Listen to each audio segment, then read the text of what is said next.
was your best friend, and now I'm just losing all those. Bismillahirrahmanirrahim. Assalamualaikum warahmatullahi wabarakatuh. Alhamdulillahirabbil alamin.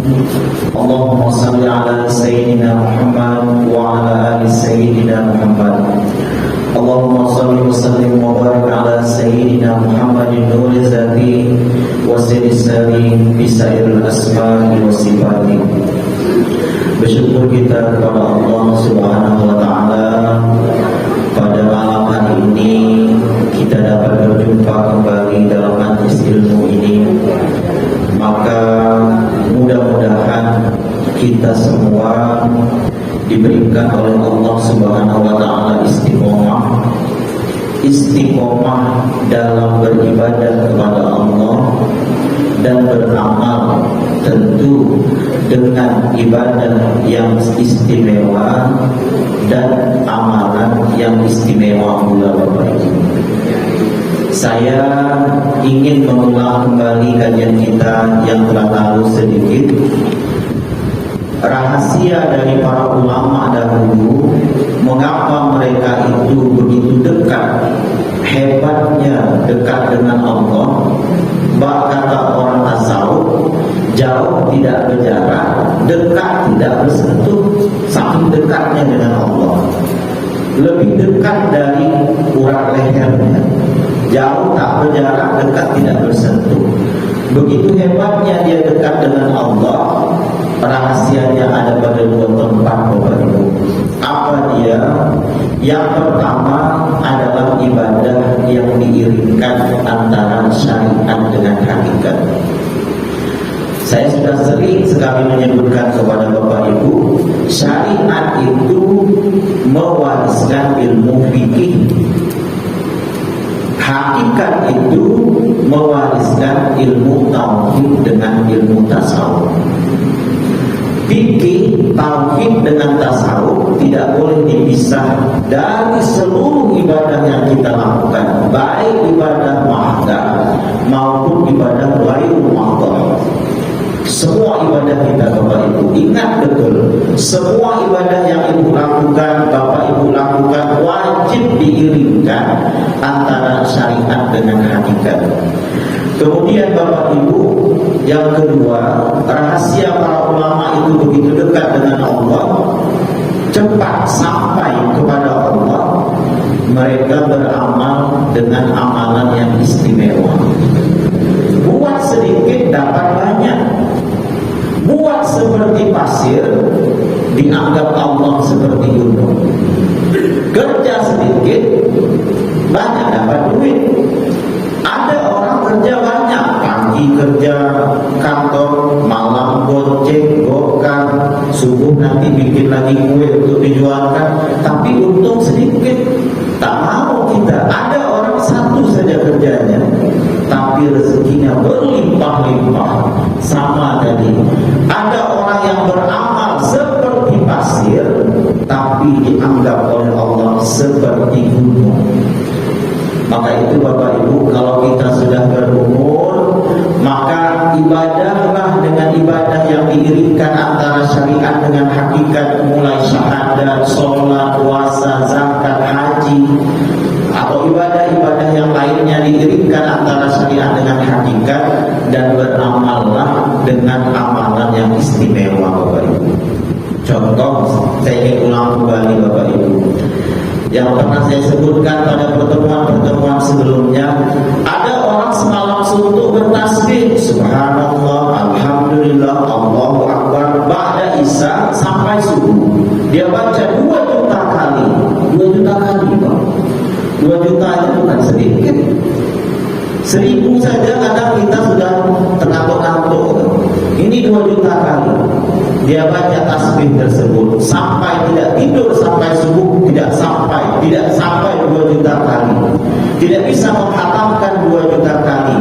Tapi ada orang yang mau tidur, habis nonton malam, mungkin dia mau tidur, wudhu dulu, dia baca la ilaha illallah wahdahu la syarika la ilahan wahidan samadan lam yalid wa lam yulad wa lam yakul lahu kufuwan ahad 11 kali. Maka saat itu di mata Allah, kata Rasulullah, orang itu sama nilainya dia bertasbih 2 juta kali. Luar biasa Bapak Ibu. Maka itu amalan kita mesti juga dengan amalan istimewa. Ada juga orang bersalawat, Allahumma shalli ala sayyidina Muhammad, Allahumma shalli alaihi wasallim, sampai 10.000 kali.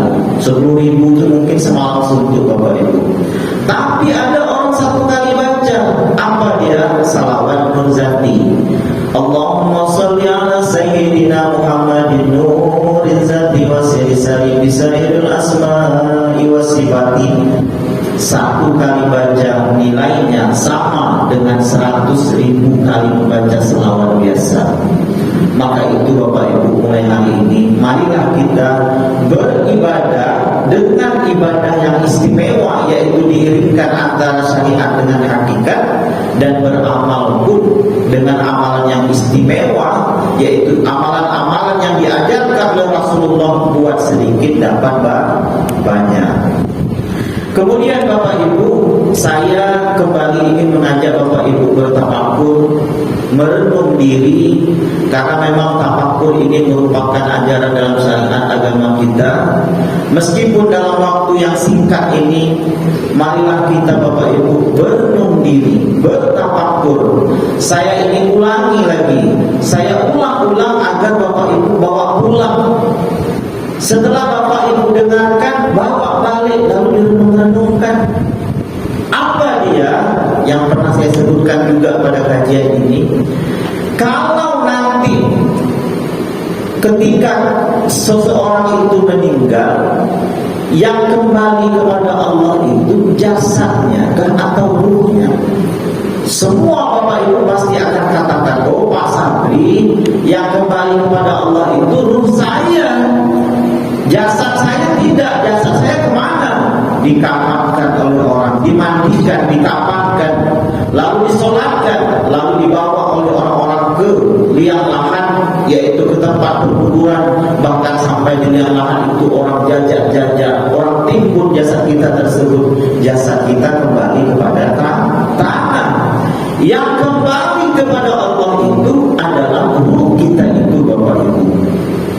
Semua kita sudah tahu itu, bahwa ketika nanti kita meninggal, yang kembali kepada Allah itu adalah ruh kita.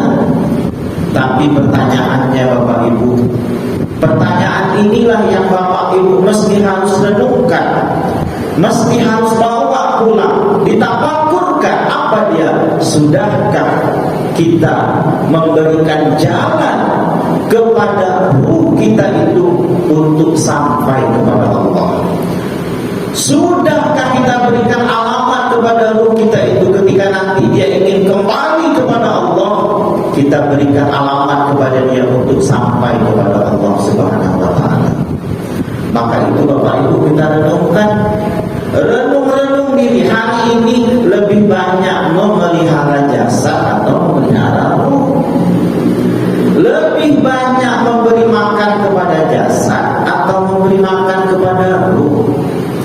Pulang nanti dari masjid ini makan kita Pak, makan nanti nonton mungkin ada baca-baca Quran. Sudah itu nanti sampai jam 10 mulai lapar lagi perut, keluar rumah cari sate. Tak cukup sate, makan bakso. Rupanya baksonya tinggal masaknya Bapak. Akhirnya tak enak nih, gantilah mie ayam, makan mie ayam lagi. Jadi semuanya itu sebenarnya mengenyangkan jasad. Kapan mengenyangkan ruhnya? Oh Bapak Ibu, kalau seandainya Bapak Ibu, semua orang yang tinggal di lingkungan masjid ini seluruhnya ruhnya hidup, saya yakin setiap kali ada pengajian seperti ini di masjid ini pasti akan penuh dengan jamaah. Mengapa? Mungkin di sekitar kita ini ada ribuan orang yang tinggal, yang datang hanya beberapa saja. Itu menunjukkan bahwa ternyata mereka masih lebih lebih banyak memberikan kenikmatan kepada jasadnya, tetapi terlupa untuk memberikan kenikmatan kepada ruhnya tersebut. Padahal dia tahu ketika nanti mau meninggal, yang kembali kepada Allah itu ruhnya, bukan jasadnya. Tapi tekanan nafsu itu ternyata begitu kuat, Bapak Ibu. Maka itu kita perlu latih diri kita untuk apa? Untuk memberikan kenikmatan, membersihkan, mensucikan, atau memberikan makan kepada ruh kita tersebut. Maka itu Bapak Ibu beruntung. Kenapa beruntung? Ketika Bapak Ibu duduk di majelis ini, pada hakikatnya Bapak Ibu sedang memberikan makan kepada ruh Bapak Ibu tersebut. Ketika Bapak Ibu membuka telinga, membuka hati, membuka mata, mendengarkan kajian-kajian agama yang di situ diajarkan tentang Tuhan, sebenarnya Bapak Ibu sedang memberikan makan kepada ruh tersebut. Sebenarnya Bapak Ibu sedang memberikan alamat kepada ruh itu, agar nanti dia punya jalan untuk sampai kepada Allah Subhanahu wa Ta'ala, Bapak Ibu. Maka itu mudah-mudahan Bapak Ibu, kita semua ini istiqomah di majelis-majelis seperti ini sampai nanti kita meninggal. Dan mudah-mudahan ketika kita meninggal itu, ruh kita itu benar-benar sampai kepada Allah Subhanahu wa Ta'ala. Bapak Ibu yang saya muliakan, marilah kita melanjutkan kajian kita yang belum selesai pada bulan yang lalu, yaitu berkenaan dengan zakat secara syariat dengan hakikat. Zakat itu Bapak Ibu terbagi menjadi dua, ada zakat fitrah, ada zakat mal. Zakat fitrah itu zakat makanan pokok, mensucikan makanan yang kita makan. Oleh sebab itulah kenapa ketika anak yang baru lahir, hari ini lahir, besok salat sunnah Idul Fitri, anak yang baru lahir itu sudah wajib dikeluarkan zakat fitrahnya. Kenapa? Karena 9 bulan itu dia makan makanan yang dimakan oleh emaknya di dalam perutnya. Maka untuk mensucikan makanan yang dimakan oleh anak tersebut, maka wajib dikeluarkan zakat fitrah.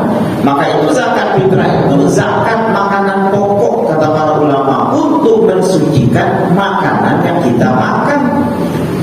Lalu yang kedua ada zakat mal. Zakat mal itu zakat untuk mensucikan harta kita, Bapak Ibu. Kalau zakat fitrah mensucikan makanan, zakat mal mensucikan harta, zakat mensucikan diri kita zahir batin ini yang mana? Tentu kan begitu, karena Al-Quran menyebutkan bahwa zakat itu untuk mensucikan jiwamu. Maka itu orang hakikat lalu mengkaji, oh rupa-rupanya diri kita inilah sebenar-benarnya harta yang juga wajib dikeluarkan zakatnya. Mana dia? Maka itu saya sering sebutkan, apa mungkin Bapak Ibu bisa membeli mobil, membeli motor, membangun rumah kalau tangan, kaki, pikiran tak ada? Berarti tangan, kaki, pikiran, otak kita itu adalah harta, sebenar-benar harta.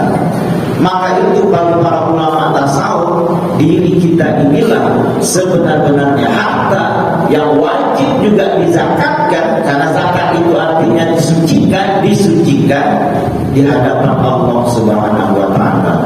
Saya sudah sampaikan kemarin, mata ini harta, sebenar-benar harta, cara mensucikannya. Maka hari ini kita sambung kepada lidah kita, Bapak Ibu.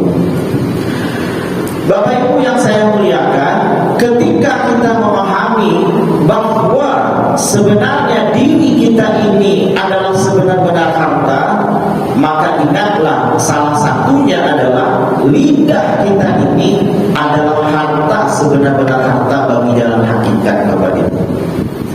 Jadi kalau lidah ini sudah kita anggap harta, sebenar-benar harta, berarti lidah ini dia wajib untuk dikeluarkan zakatnya, Bapak Ibu. Kalau tidak dikeluarkan zakatnya, maka lidah kita ini selama-lamanya kotor. maka wajib dikeluarkan zakatnya. Maka itu Bapak Ibu, ketika Allah itu memberikan lidah ini kepada jasad kita tersebut, maka Bapak Ibu, gara-gara ada lidah itu, maka kita ini mudah dalam hidup. Kalau tak ada lidah, bagaimana cara kita hendak mengucapkan salam dengan tetangga kita?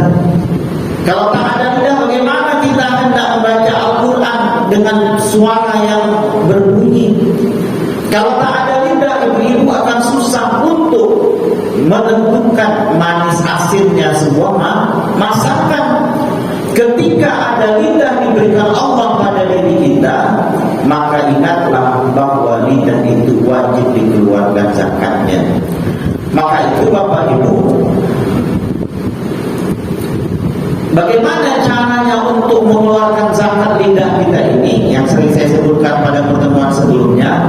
Pertama, ini tingkat pertamanya Bapak Ibu, kita harus mengakui dengan kedudukan yang benar bahwa bukan lidah itu yang punya kemampuan untuk berkata-kata dan merasa Bapak Ibu. Ingat betul nih Bapak Ibu, bukan lidah kita ini yang punya kuasa untuk berkata-kata dan merasa.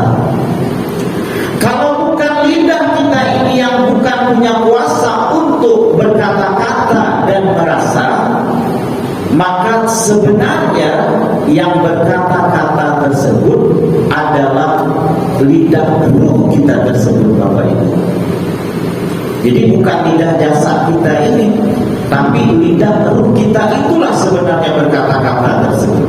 Maka itu setelah kita memahami bahwa lidah ruhlah yang berkata-kata lewat lidah jasad, maka ruh yang suci itu meminta yang suci pula untuk dikata-katakan dan untuk dirasakan Bapak Ibu.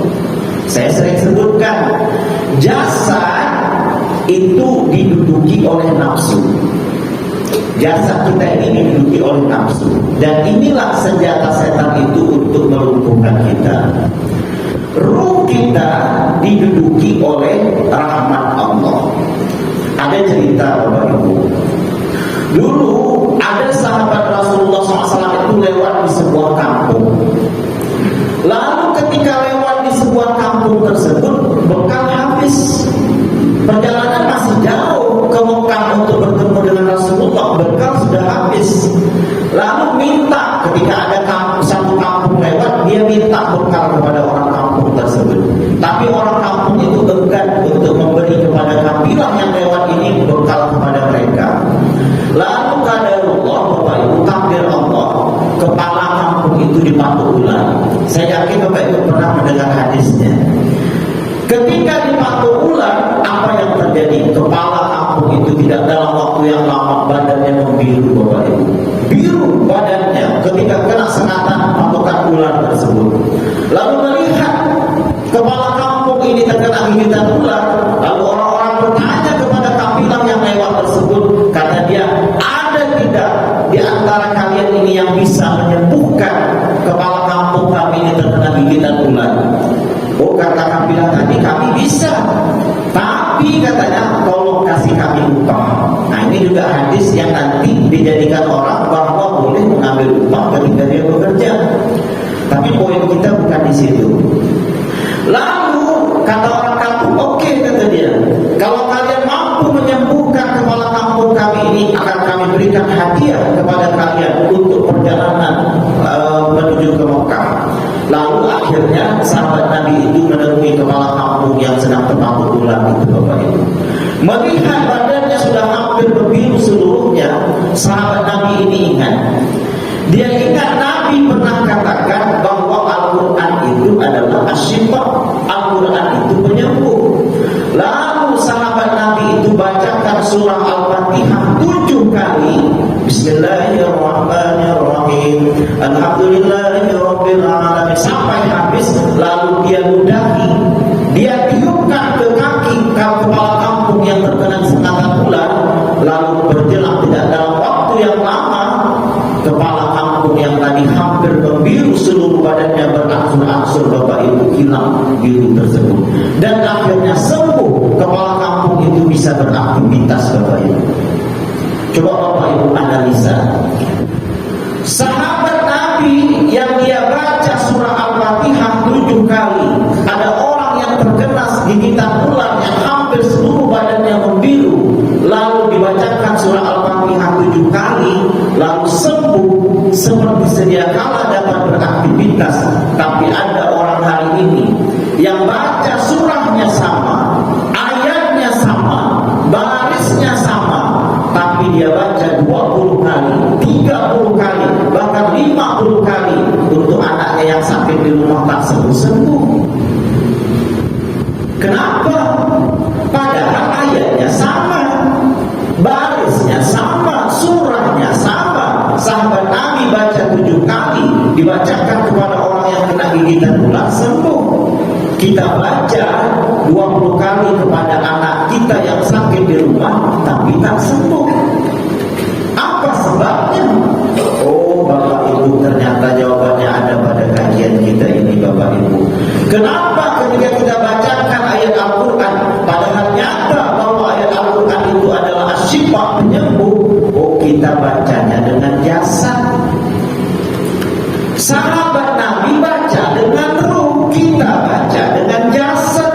Jasad diduduki nafsu, ruh diduduki dengan rahmat Allah. Itulah kenapa ketika kita bacakan kepada anak kita itu tidak sembuh. Kita baca Bismillahirrahmanirrahim. Ada juga orang kesurupan, Pak. Karena saya kebetulan di rumah itu kadang-kadang tengah malam, jam 1 malam itu diketok orang pintu. Rupanya orang kesurupan. Sudah 2 sampai 3 kali sudah. Kotok pintu.